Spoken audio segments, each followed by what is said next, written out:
Bitcoin's alive, what you gon' do? Mempool fees are high. Ordinal. Where does it stop? Nobody knows. It's a revolution, ayy. Bitcoin is the one, no substitution, ayy. With Shizzy and Yagobi, it's Ordinal Revolution.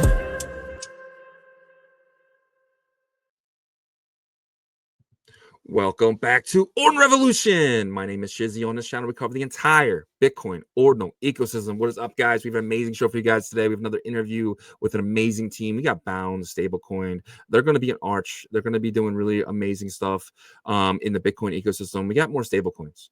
Whoever wins the stablecoin race is really going to benefit, because that's one thing we really lack over here. Right now, we were trading with Bitcoin. We're trading runes to Bitcoin, which is awesome. I love it. But that's awesome in a bull market.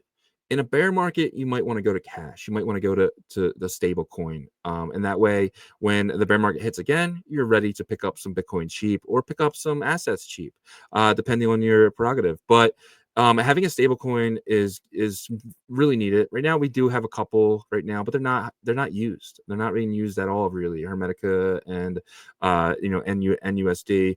But I think having more of them, and the ones that get picked up first and being really used in DeFi applications, because that's what it's all about, guys. It's about getting to DeFi. Right now, we're in this meme coin, era of crypto, but regulation's coming. Good regulation's coming. We do have proper people going to be giving us that regulations, going to let us do more DeFi and really have that aspect. But I think, whoever wins that stablecoin race in Bitcoin is going to be a true winner, and let's see if Bound is that. But without further ado, I'm bringing my partner here, as always, Mr. Yagobi. What's up, buddy? What's going on, man? What's up, man? Do you agree with that? Do you agree with whoever wins the stablecoin race is really going to be propelled? So I think it's going to be very interesting to see how the stablecoin race actually plays out in general, because there's some new stablecoins that are trying to make their mark and establish themselves right now within our ecosystem. But you got to remember, there's probably some over there on the east side that are probably maybe chomping at the bit to see if they can kind of break through over here. But as we've learned, you and I, Bitcoiners, and especially now we're seeing in this Bitcoin ecosystem, they like familiarity, right? They like to be comfortable with what they see. And so I think that's where the advantage comes with these Bitcoin stable coins, is that they're marketing themselves now, kind of establishing themselves, and Bitcoiners, whether they're only Bitcoin or Bitcoin ecosystem, they like what they can trust. So yeah, I don't really think they're chomping at the bit, though. I feel neglected over here on Bitcoin. I feel like they're not even like watching what we're doing yet. And I think we got to make more noise. But I think, we need a stable coin now. We need one yesterday. We need one tomorrow. yeah, I disagree with that. I know that, well, I don't know for a fact, I haven't talked to them, but I have a strong feeling that they are watching over here. But again, I don't think it's there's going to be, I can pretty much guarantee there's going to be one of the major players that try to come over here. But like I said, Bitcoin's mindset and the ecosystem mindset, we've seen it with like trying to bridge over to layer twos and stuff. They like what they're comfortable with. They like what they can trust, a relationship. And I think that's what something like Bound or Hermetica and stuff like that can bring. And so, yeah, that's what I'm excited about. And I think that's what we're going to use. Right. So like shows like us that have an audience of 3, 5, 1,000 people during our live streams, they're going to see, what we're using as well. And the ones that we've tested and back tested and trust. So I think I'm not saying that we have that much power, but it's just kind of human nature to do that. So 100%. But I'm definitely going to be someone who likes native. I want to use native Bitcoin. Yeah, the bridge ones are going to be fine, but then you're trusting a bridge, right? I want some natively over here, especially if Arch is bringing the DeFi that they're saying they're bringing. Bound could be something huge to get some real yield, or put that up against other tokens and LP pools. So I'm really 100%. Excited for that. But without further ado, let's bring in Scott from Bound. Scott, welcome to Ordinal Revolution. What's up, guys? Thanks for having me. Yeah, thanks for joining us. So we can't wait to dig into Bound, but we kind of want to learn about you, Scott. We want to learn about your background, if you wouldn't mind digging into that for us. Yeah, of course. So, my background, before I got into the space, I was working in traditional finance. I was doing asset-backed security issuance for Deutsche Bank, and then in early 2017, started paying attention to crypto. It was like right at the beginning of the ICO boom. Started spending my time what nights and weekends I had just reading white papers, deciding what ICOs I wanted to take a punt on, and, teaching myself software. Like I had no idea like what any of this meant, like what a smart contract was, what a blockchain was. I downloaded Coinbase. I was like, what's the difference? There was 3 things on it: Bitcoin, Ethereum, and Litecoin.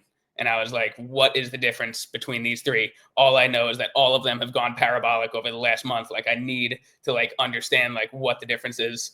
I started teaching myself about blockchain and smart contracts. And, Bitcoin was like the first thing that, I really became interested in terms of learning like the foundations of blockchain and like just what even creating a block was and verifying transactions and stuff. And then yeah, like just fell in love with the space.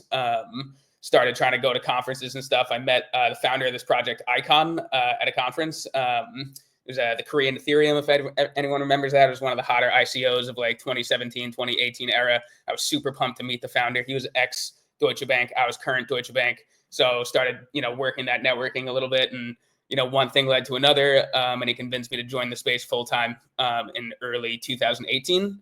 That's kind of like, where I started diving much, much deeper into the space, obviously. And, fast forward a little bit, it kind of helped bootstrap their DeFi ecosystem in 2021. So everyone was kind of forking Uniswap and all these like key DeFi primitives.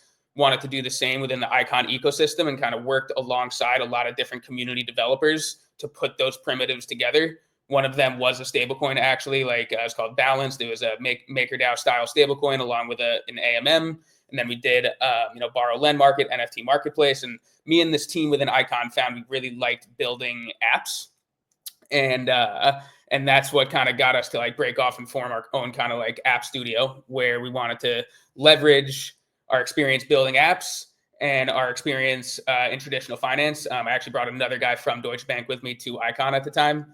And then the first project we did was a RWA project called highyield.xyz, high like hello, just issuing treasuries and stuff. And a lot of our clients were stablecoin issuers. And, we started thinking, let's, take a little bit more control over our destiny and issue our own stablecoin. And like, where should we issue our stablecoin? That's, kind of what you guys were talking about in the beginning, like in January of earlier this year. We started thinking like, I kind of got orange pilled by another team member of mine. Bought my first Bitcoin puppet and pretty much never looked back. And I was like, just like you guys were saying, like this ecosystem needs a stablecoin. Bitcoin season 2 is coming. More programmability is coming, and stablecoins are the foundation of that. So yeah, that's how we started working on Bound, which is like USDT style stablecoin issued natively on Bitcoin. Nice. I think you're a crazy person now that you bought into the puppets as your first, because if you're a part of that community, yeah, I'm just joking, but like for the audience that watches our show, we talk about it all the time. That that's a really strong community, so that's really cool that you got onboarded via puppets. But you just mentioned your experience with the ICO boom, and that makes me think does this space attract you because of your previous experience, right? Because that ICO boom, you're trying to figure things out. You're trying to figure out, how does this work? How does that work? You're kind of, with the knowledge that you carried over from smart contracts and all these other things. Now you're kind of trying to figure things out over here with the knowledge that you've gained from that. Do you see a similarity, or is that what attracted you? Yeah, I mean, that's actually a pretty interesting point. I mean, I think you totally nailed it. Like, it's been super fun. Like this time on Bitcoin right now reminds me of, transferring money to a smart contract, like manually using my Ether wallet, hoping that the contract sends me back tokens, and then immediately being able to trade those tokens on Ether Delta, and like this super wonky, like order book style exchange, like almost like Magic Eden trading runes, almost like, minting, participating in a runes mint.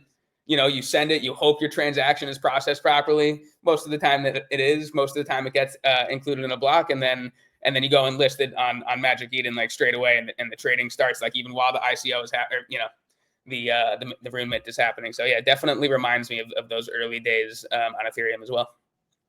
Yeah, and over here you're kind of sitting there like, I hope I don't get picked off. I hope I put that fee high enough. Yeah, exactly. I can't even remember what that fee was. So you definitely have that. That was also similar with ICOs. I don't know if you remember. It was like trying to set the GUI, right? Like I remember there was a time I was so angry at myself. It's like I set the GUI, the gas too low, and I wasn't getting included in the Ethereum block. I was missing out on this ICO, and it was filled in like 3 blocks, and I was just like harsh lessons learned, man. Harsh lessons learned. Yeah. Very similar here.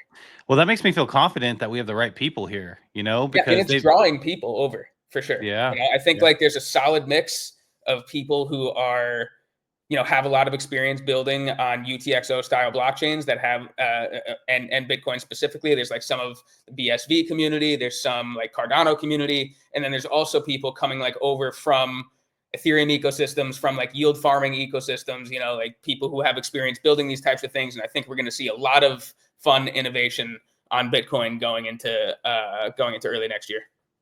I agree. Is there anything you took from Deutsche Bank that you kind of use every day over here in crypto and ordinals? I mean, definitely I'll say the work ethic, man. I mean, there's few jobs out there that rip you apart, like being in banking, and expect the level of dedication to like answering questions and emails at any time, any day. And definitely, am grateful for the experience that I had at Deutsche Bank. I wouldn't change a thing. And yeah, it definitely hiring people that are passionate about crypto that came from traditional finance is like a great fit for me and for our team. For that reason, I would say, because they have the dedication to even just get that type of job initially, and then to transfer that passion into crypto is like kind of a good combination. Yeah, a lot of late pizza dinners, right? Hey, we try to eat healthy in banking. Right. We get late night delivered. Okay. I say that because I had a little experience in finance. I worked for a company called Market, which did back end tracking for syndicated loans and stuff like that. But quarter end, year end, it's always staying late for pizza or ordering in. Yeah, maybe ours something was nice. like a specific deal, and yeah, but we pretty much always stayed past 7, and we were able to order delivery, on the house for whatever we wanted for dinner. Awesome. Gotta love that. Yep. One other question, because the ICO thing just really interests me, and it makes me excited really that we have people like you in the space.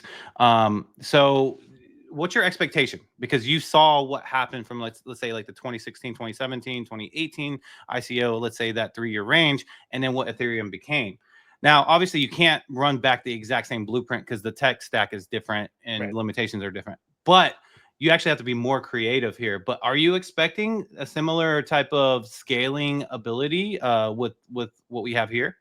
I guess, yeah. I mean, I definitely am. I mean, with things like Arch Network and OpNet, and then Botanix just announced their testnet today. I mean, whichever type of scaling or execution environment solution works, like it, at least one of them will work in my view. I mean, I think that's like not even like necessarily like an out there opinion. One of these things is going to stick. It's going to get liquidity. It's going to get developers, and it's going to get users.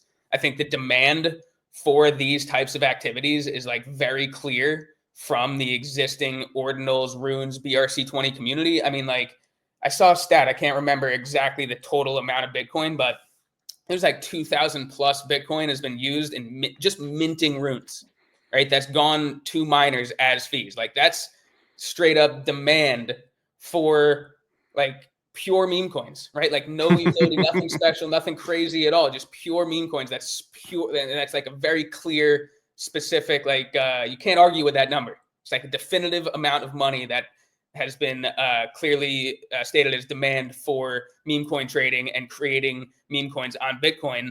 I think the demand for other types of primitives that we've seen in other ecosystems is just also going to do well. I think you give the people what they want.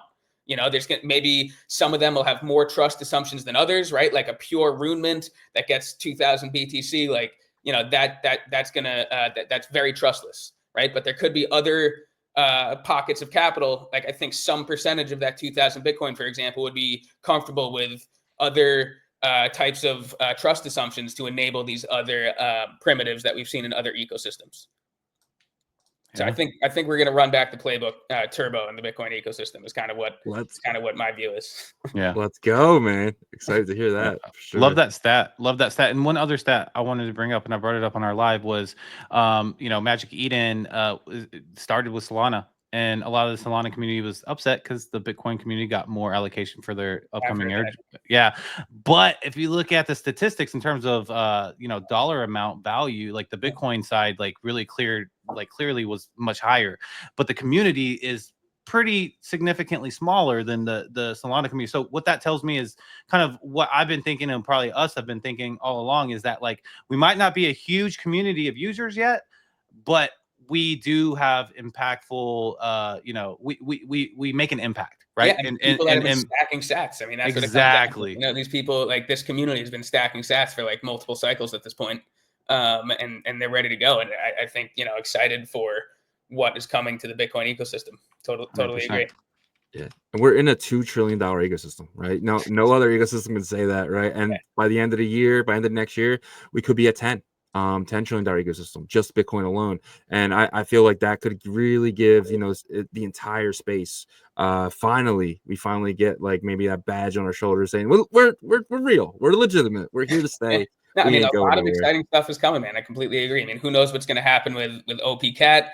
Who knows what you know type of execution environments and programmability is going to get built into Bitcoin that way. I mean, this is definitely one of the more exciting times in my career, like in the space for Bitcoin specifically. Yeah, man. All right, let's kind of dig into Bound. What is Bound, and what are you planning to be? Sure. Yeah. So, I mean, Bound itself is a stablecoin like similar to USDC and USDT, but we do plan on keeping a lot of our reserves, if not all of them, initially on chain in, you know, transparently held, you know, cold storage wallets. So like people can come, like people will be able to see that we're holding, you know, USDC, USDT, maybe PayPal USD, and other kind of new stablecoins that we integrate that are going to be backing BUSD, and then BUSD will be natively issued in the Bitcoin ecosystem, with the first implementation being runes. So just to break it down, like very straightforward, like what to expect when we launch, we're going to have an integration. We'll be able to support minting BUSD using USDC or USDT on the Ethereum network. So you'll give us USDC or USDT. We'll store that in cold storage, and we'll issue you 1 BUSD per stablecoin that you give us on runes as a rune on Bitcoin mainnet. So that's like the very first implementation. And then you can think about there's like source networks and destination networks. So the first source network is Ethereum. The first destination network, Bitcoin layer 1. We do plan on layering in more source networks, probably Solana, you know, some of the probably Base as an Ethereum layer 2. And then more destination networks such as Botanics, you know, will be natively issuing there. We do plan to natively issue on OpNet when they go live. We're talking to Fractal. There's a couple of other Nubit. Just going through my my BD sheet here. But yeah, so that's pretty much how it works. We have source networks, destination. It's not a bridge though. We are taking control of the stable coins that you give us, and we, you know, in the future, once we reach some level of adoption, we would offboard some of those stable coins into our own trust. And this ecosystem, this infrastructure that we have is from our previous RWA issuer, right? So we could keep we have a trust set up that can be used to back our stablecoin. So initially, it's just a stablecoin backed by other stablecoins, and then we'll be able to offboard some of that as well into cash. Does that make sense? I hope. Yeah, 100%. Why are you starting off with Tether? You know, I think Tether has a great foundation and stuff, so I wouldn't worry about that. But is there a specific reason why you guys are starting with them? We're starting with Tether and Circle. Okay, I missed that part. Both of those. Okay. And we could, you know, for like specific customers, do dollar issuance as well. Someone could wire money into our trust if we had like, you know, one-off like B2B partner that we wanted to work with. They could wire into the trust, and then we'd probably bring that on board into USDC, for example. We just like the main reason we're going with this like stablecoin backed by stablecoins initially is like we were talking about, like, you know, offstage Shizzy is like, you know, trying to develop some reputation and trust within the community. We want people to see we're holding transparent reserves, that we're like fully, fully backed. And then, you know, once we reach like a certain threshold of adoption, and we can offboard some of that into a trust, and then have a third-party accounting firm audit that as well. So we want like pretty much everything fully auditable throughout our life cycle, and it only makes sense once we hit a certain threshold of deposits. Yeah. So I think that's a great idea, because you set a foundation right away. with and it's instant liquidity, right? We give people comfortability. So 100%. Like if everything is already on chain, they have no concerns over the redeemability of the token, like in its early days. Exactly.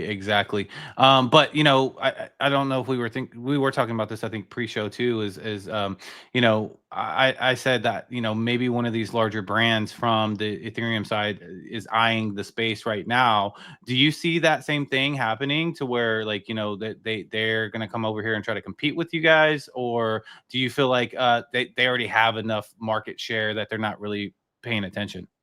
I do think it's like combination of both. So there is Plasma. If you're familiar with Plasma, is like the way I think about Plasma is like it's Tether is to Plasma as Circle is to Base, or Circle / Coinbase, right? They're kind of similar entities, but Plasma is an L2, like a Bitcoin L2. I don't know all too much about it. They claim they don't need any sort of new covenants. It's like fully decentralized and secure without any changes to Bitcoin Core. It's not live. There's no testnet that I'm aware of, but free Tether transfers, and it's going to be focused on payments for Tether.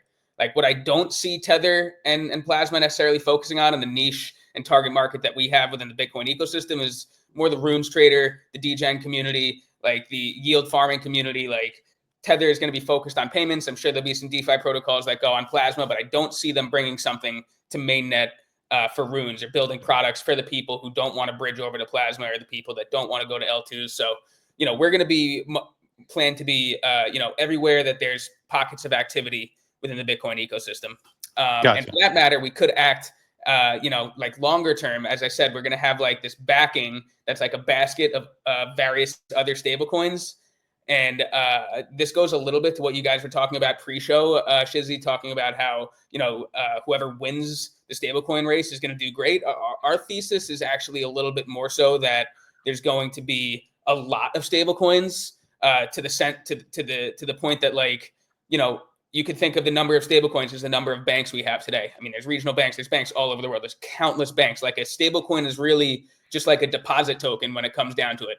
So our thought is that we'll act as like a wrapper for all of these different stablecoins, and we can facilitate, moving deposits from one bank to another, if you could think about it that way. So if you have, similar to the Curve is used to swap stablecoins, our basket that backs BUSD, it's like you can support all stablecoins just by integrating BUSD, because we'll have backing for all of them, and you can swap to any stablecoin that you want from BUSD. So that's kind of like our long-term vision, is there's going to be a ton of different stablecoins, a lot more circles and tethers. Robinhood announced a conglomerate stablecoin with a few others. Revolut is going to have their own stablecoin. I could see Starbucks having their own stablecoin in the future. I mean, Starbucks is a massive depository institution. A lot of their money comes from people putting money on the Starbucks card and earning interest on that money, just like a bank does.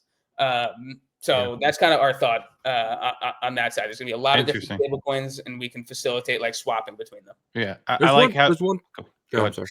I was gonna say I like how you started off with that response about basically the answer that I received was that you guys are kicking it off with like building for the culture in our community, and I think that's great. That's all I wanted to say, Shizzy. Yeah, no problem. There's one problem with those stablecoins. PayPal, for instance, there's stuff written in their code where they can freeze your assets. Right? It's not decentralized. That's going to be one thing I think we have to really look out for from these big, Starbucks and stuff like that, is like what's written in that code that could, stop you from actually using those coins, freezing those coins in your wallet and stuff like that.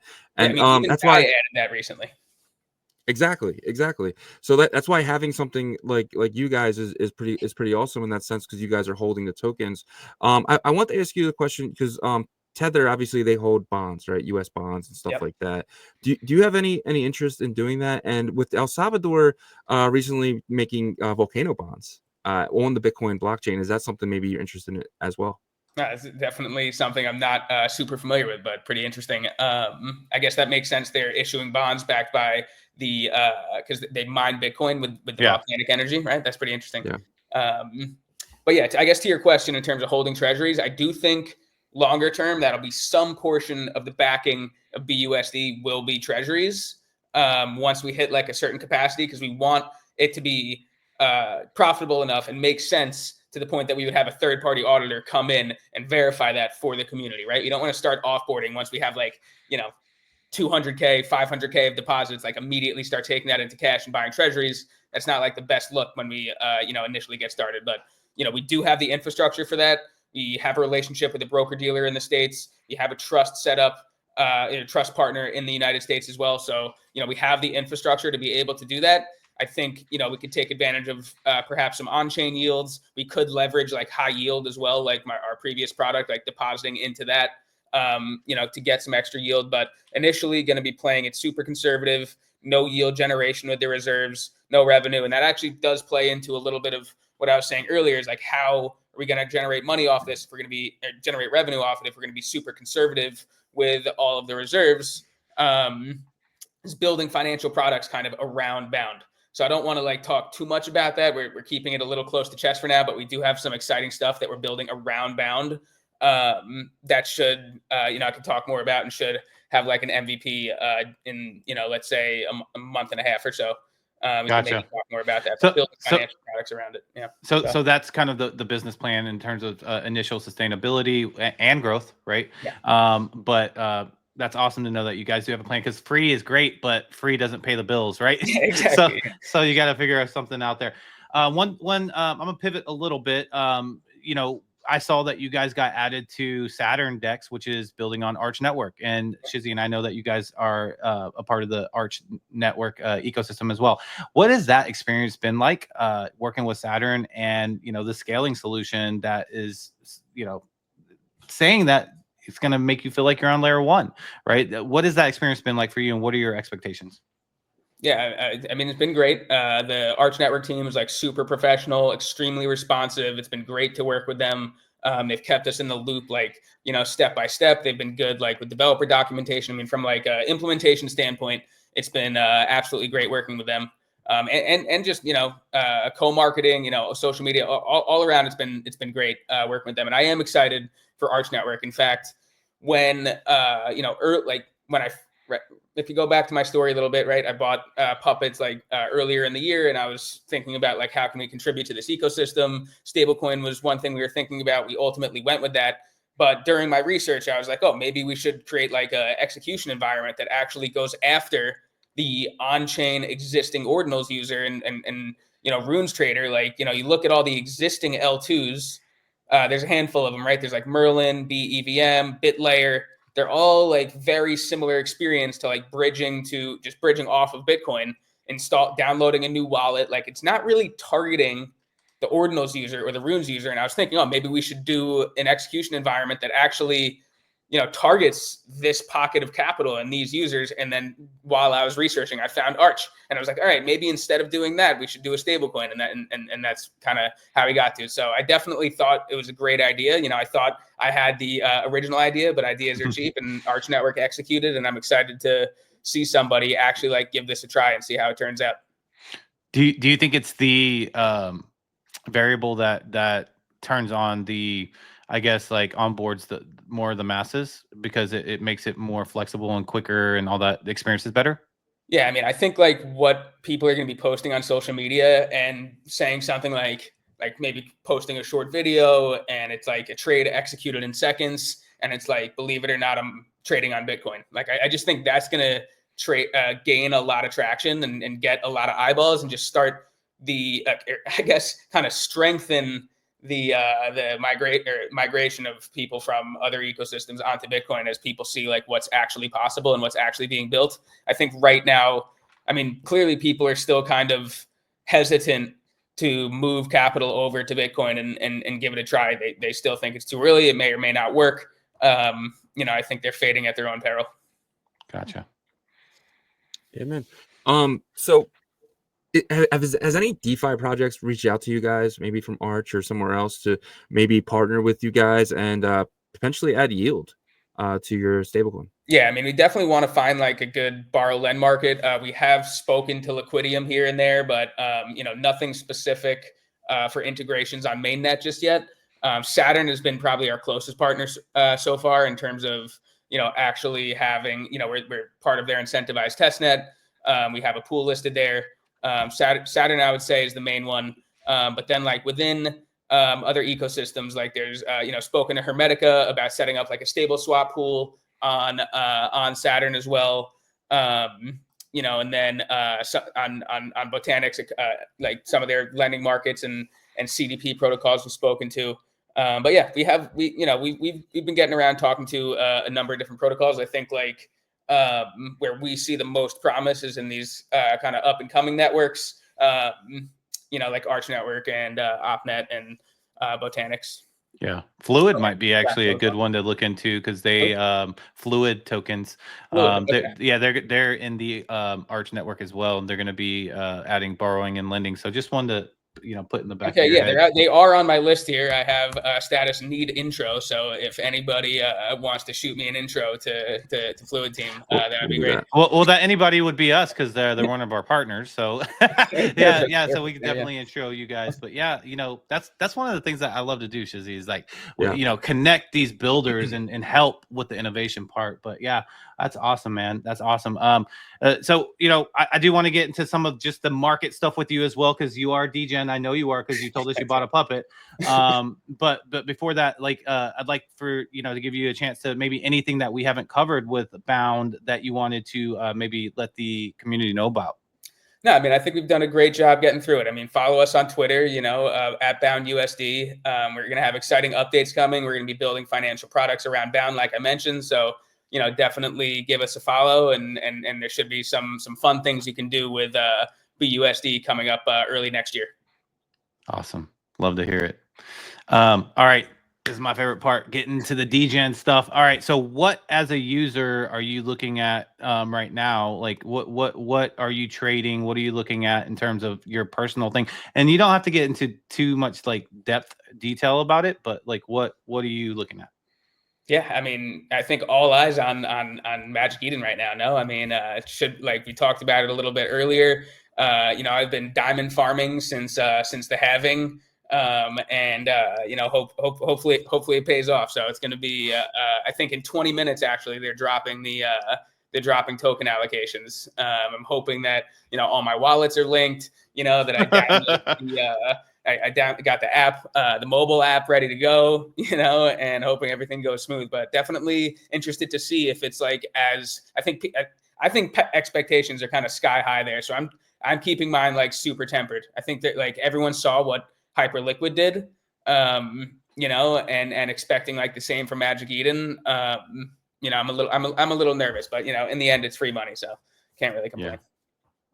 Are you going to be one of those people that are selling the ME tokens buy runes and ordinals? We'll see. I like to say I have a plan. Like I typically, when I get an airdrop, sell half, keep half.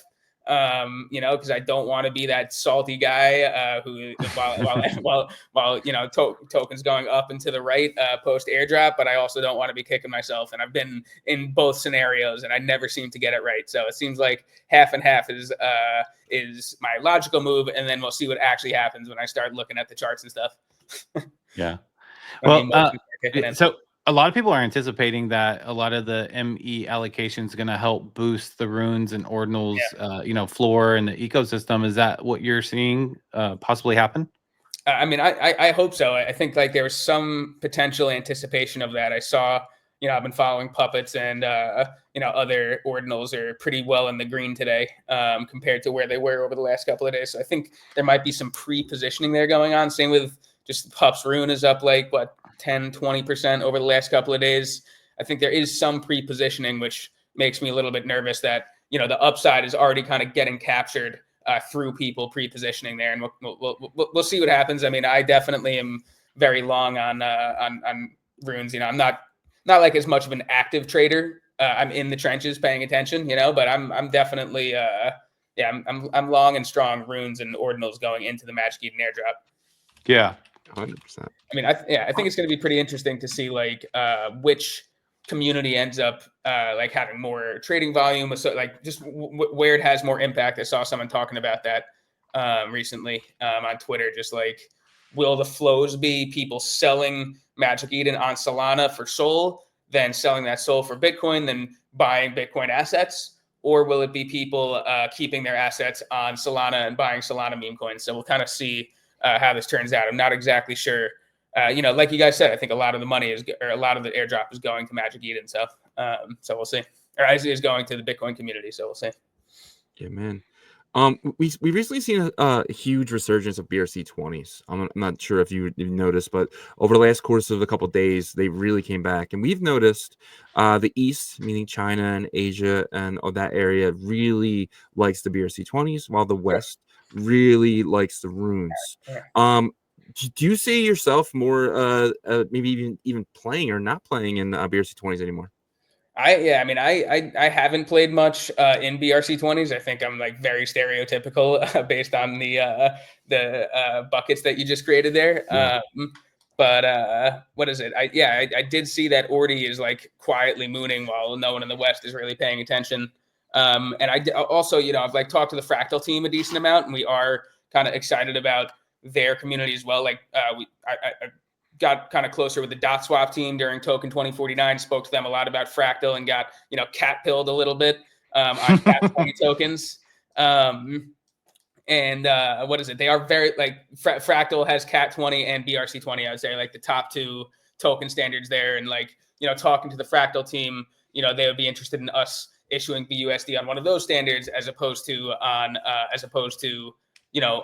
rune on Fractal or something like that. So I definitely think, and Fractal itself also more popular in the East. So I think that kind of lines up. Yeah. Well, the crazy thing is that when BRC 20 first came out or let's say March of 2023, there was a boom that was kind of happening from both sides. But the West really started to kind of come on board early. But those market caps started exploding, and then there was a chill out phase in the summer. And then Q4 of 2023, the East really brought it back real strong. And then the West came along again. Now, what happened in 2024 is like runes took a lot of that market share in the West, like almost like I would say like 95%. It took some time, but it eventually did. That's kind of where we were, I would say, like a month and a half ago. And then the East has really kind of slowly, like you said, Ordi and Sats are on Binance, so the volume there is crazy. But we're not even paying attention to this. And next thing we know, we look even on the on-chain volume, like BRC20s are coming up big time. So just someone that is, I guess, like been in multiple different ecosystems, being on Ethereum, you were there with Ethereum Delta, which is super early, right? Like, could you see something different here to where there's like 2 or even maybe more on Bitcoin layer 1, multiple meta protocol fungible token standards that exist? No, I actually definitely think that's going to happen. I think like the way that these meta protocols and tokens are shaping up is almost like they are almost like layer 2s. Like they're bifurcations of different ways to handle fungibles on Bitcoin with varying levels of programmability. Like there is another project that we're talking to. I think they're still in stealth, so I'm not going to say their name just in case. But they are building a more programmable, like that has like the primitives kind of built into the token standard. So you could, let's say, commit 2 of their tokens to a liquidity pool, and the meta protocol will recognize that, right? Like just kind of basic primitives that get added to the token standard itself. Like they're pretty much going to start forming their own ecosystems. And I could see something even like Arch Network, because it has like a more intensive execution environment and is like going to be compatible with all these different things, could act like almost like a layer 0 or interoperability solution between these different meta protocols. Is something that I think is going to emerge and be needed as well. And we're hoping BUSD, right, can be, will be on all these different meta protocols and then be kind of like that bridge of value between them. Yeah. Love it. Amen. Quick question, kind of goes back to Bound, just popped in my head. Do you see Bound being everything, like every type of coin? Do you see it being an ERC20? Do you see it being a CAT 20, a Rune, a BRC20, and pretty much everything? And what problems do you think that could lead to, if none?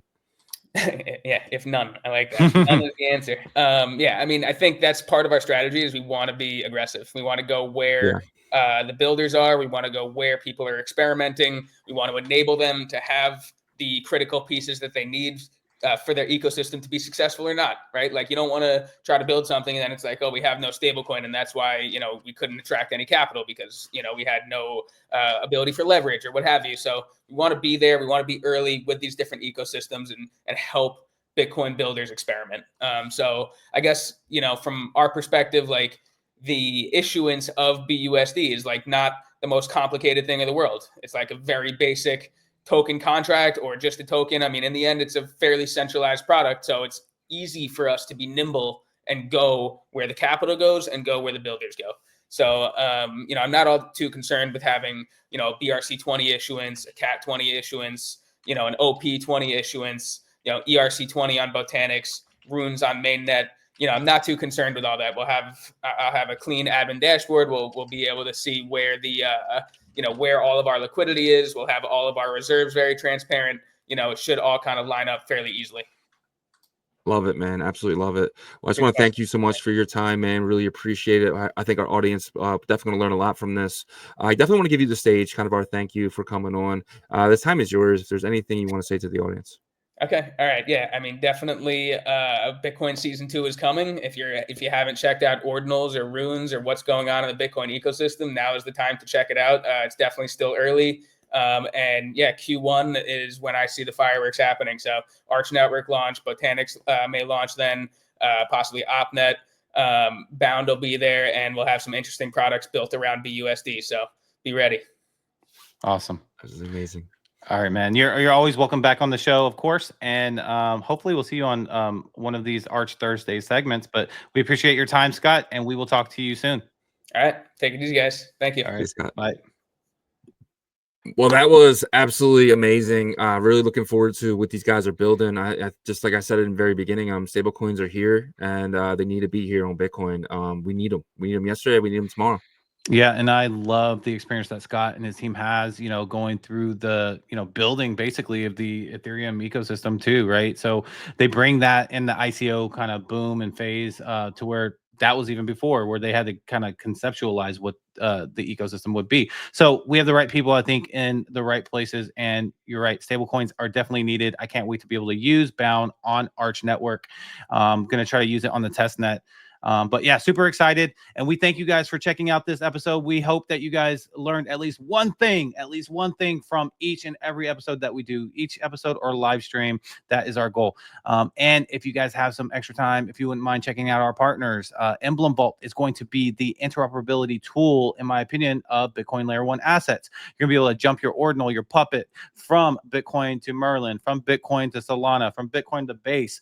They are building crazy things. They also have an AI wallet agent, actually, they created for the Solana blockchain, but they're about to have the Bitcoin one completed soon. So learn more at emblem.vision. These guys are doing big things. And then BetBTC is your predictions marketplace for the Bitcoin ecosystem. You're gonna be able to place bets in like Bitcoin related bets, also sports as well. They utilize ICP and Bitcoin technology for you guys to be able to place these bets. If you have Bitcoin in your Xverse, all you got to do is go sign up for an account with them, and then you can transfer that Bitcoin directly over from your Xverse wallet. It takes 6 blocks, and then you can start making bets. Also, they're going to have the make your own market soon and bet with friends. So make sure you check them out, betbtc.win. Also, BitPerp is the perpetual leverage DEX of the Bitcoin ecosystem. These guys are about to launch I think they already did launch their test net for Botonics, to where you can win a USDT cash prize.